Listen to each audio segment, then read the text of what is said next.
दे धडक बेधडक आपल्या परिसरातील ताज्या घडामोडी, घटना, समस्या, विविध क्षेत्रातील सर्वदूर बातम्या पाहण्यासाठी लोकशक्ती लाईव्ह न्यूज चॅनलला सबस्क्राईब करा आणि नोटिफिकेशन मिळवण्यासाठी बेल आयकॉनला प्रेस करा.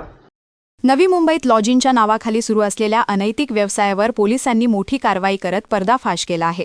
पोलीस आयुक्त मिलिंद भारंबे यांच्या आदेशानुसार गुन्हे शाखेने तुर्भे MIDC परिसरातील अश्वी लॉजिंगवर धाड टाकली. या कारवाईत लॉजिंगच्या आड सुरू असलेला वेश्या व्यवसायाचा बेकायदेशीर व्यवसाय उघडकीस आला आहे. मिळालेल्या माहितीनुसार पोलिसांनी या कारवाईसाठी विशेष सापळा रचला होता. बनावट ग्राहक पाठवून परिस्थितीची खात्री करण्यात आली. त्यानंतर योग्य वेळी छापा टाकत लॉजिंगमधील मॅनेजर आणि वेटर्सना रंगेहात पकडण्यात आले.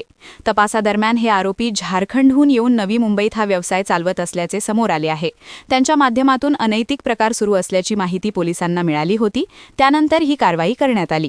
या कारवाईमुळे परिसरात मोठी खळबळ उडाली असून नागरिकांकडून पोलिसांच्या कामगिरीचे कौतुक केले जात आहे. पोलिसांकडून या प्रकरणाचा पुढील तपास सुरू असून या रॅकेटशी संबंधित इतरांचा शोध घेतला जात आहे. लोकशक्ती लाईव्हसाठी न्यूज ब्युरो, नवी मुंबई.